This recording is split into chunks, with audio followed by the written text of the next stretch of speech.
Recession चल रहा है लेकिन इंडिया की ग्रोथ स्टोरी पे कोई फर्क नहीं पड़ने वाला। उल्टा मेरा ऐसा मानना है कि चाहे रिसेशन कितना भी बढ़े, इंडिया तो और बढ़ने ही वाला है। ये तो एक फ्लक्चुएशन है, ऊपर नीचे होगा, लेकिन इंडिया की ग्रोथ स्टोरी बहुत बढ़ने वाली है, स्पेशली इन फ्यू सेक्टर्स। तो आज हम बात करेंगे इंडिया के बारे में और सेक्टर्स के बारे में, रोल्स के बारे में, जहां जॉब्स बढ़ने वाले हैं, क्यों बढ़ने वाले हैं, कैसे बढ़ने वाले हैं और क्यों अगला 10 इयर्स आई फील कि इंडिया बाकी सारी कंट्रीज को पीछे छोड़ देगा। एक सेकंड की समझते हैं कि चाइना में जो मैन्युफैक्चरिंग हब बना, कैसे बना।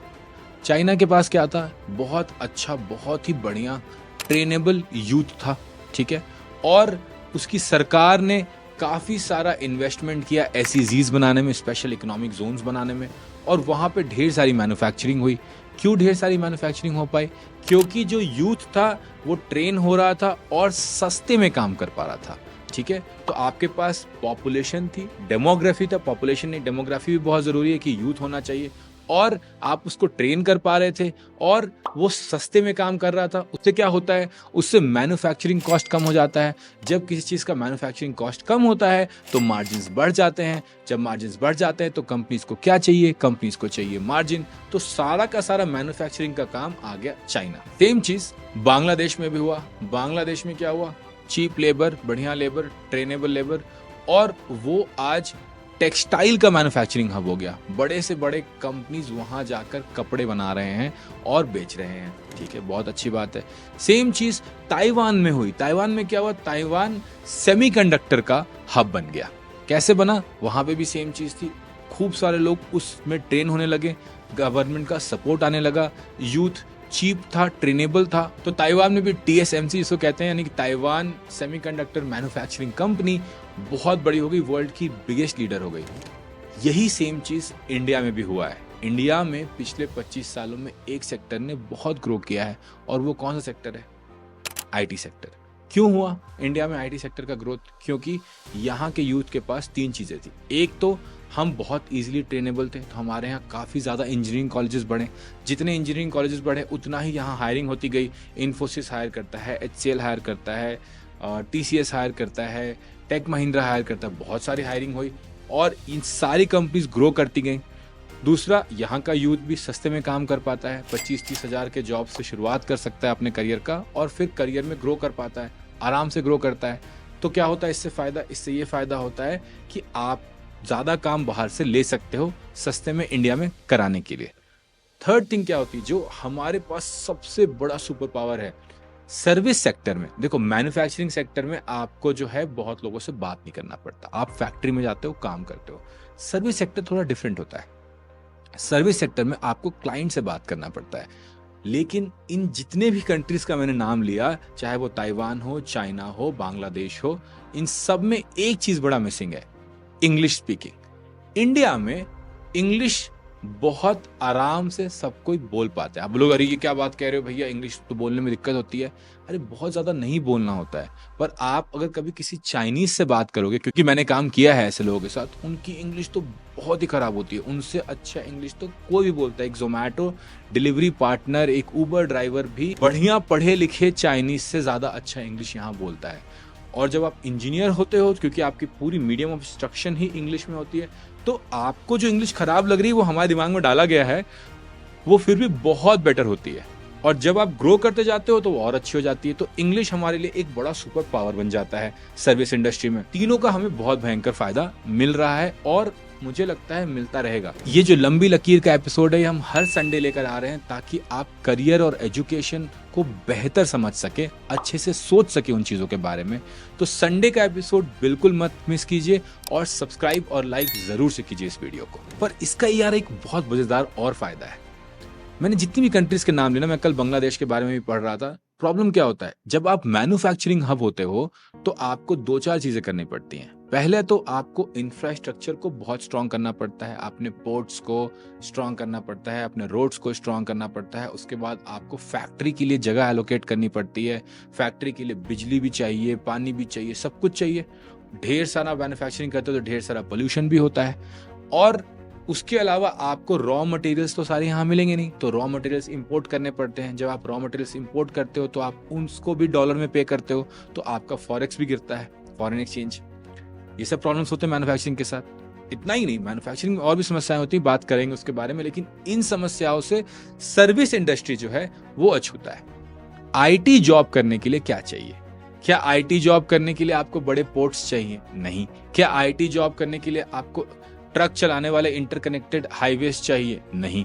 क्या आईटी जॉब करने के लिए आपको बड़ी बड़ी फैक्ट्रीज चाहिए? नहीं। क्या आईटी जॉब से पोल्यूशन होता है, फैक्ट्री लेवल पोल्यूशन? नहीं। आईटी जॉब में क्या चाहिए? कुछ भी नहीं चाहिए, कुछ भी नहीं चाहिए। कोविड ने हमें क्या दिखाया कि आईटी जॉब्स में बस एक इंटरनेट दे दो, एक लैपटॉप दे दो, कहीं से काम कर लेंगे, कोई दिक्कत नहीं है। तो इंडिया के पास क्या फायदा है? इंडिया के पास, सबके पास आज 4G 5G इंटरनेट हो गया है, तो इंटरनेट पेनिट्रेशन बहुत हाई है इस कंट्री में, और चीप है, बहुत सस्ता है ना, इंटरनेट बहुत महंगा नहीं है। ये भी फायदा है, हर किसी के पास है, हर कोई अपने घर से काम कर सकता है। जब हर कोई अपने घर से काम कर पाएगा तो उसका एक और फायदा होगा। बताओ क्या फायदा होगा? उसका ये फायदा होगा कि हर किसी के लिए कॉस्ट ऑफ लिविंग लो रहेगी। इंडिया में आप अगर घर से काम कर रहे हो, 25,000 रुपए कमा रहे हो, तो आपका कॉस्ट ऑफ लिविंग काफी लो है, कोई दिक्कत नहीं है। आराम से आप कहीं से बैठ के काम करो, इंटरनेट है, लैपटॉप है। आपको ये नहीं चाहिए कि बड़ी बड़ी सड़कें हों, बड़े बड़े कारखाने लगें, बड़ा बड़ा रेल कनेक्शन हो, कोई जरूरत नहीं पड़ती, बड़े बड़े पोर्ट्स हों, nothing, you don't need anything. इसलिए मुझे लगता है कि इंडिया में अभी ग्रोथ स्टोरी बहुत बाकी है। इंडिया की ग्रोथ स्टोरी अभी 1 भी नहीं हुई है और 20x होने का चांस है, क्योंकि हमारे पास सब कुछ है। हमारे पास ये तीनों चीजें, यूथ, इंग्लिश, ट्रेनिंग। हमारे पास ये भी है कि क्योंकि हम सर्विस इंडस्ट्री में, हमें मैन्युफैक्चरिंग हब बनने की जरूरत नहीं है। मेक इन इंडिया से ज्यादा बढ़िया सर्व फ्रॉम इंडिया हो सकता है, क्योंकि सर्विस इंडस्ट्री बहुत ज्यादा बूम करती है और उसके लिए बहुत ज्यादा इंफ्रास्ट्रक्चर रिक्वायरमेंट्स नहीं होते हैं। एक और फायदा होता है, जब हम इसके बारे में बात कर ही रहे हैं, अगर आप चाइना की केस स्टडीज देखोगे तो आपको समझ में आएगा कि फैक्ट्री वर्कर्स की क्वालिटी ऑफ लाइफ बहुत खराब होती है। उनको सिटी के बाहर जाना पड़ता है फैक्ट्री में काम करने के लिए, दिन दिन भर काम करना पड़ता है।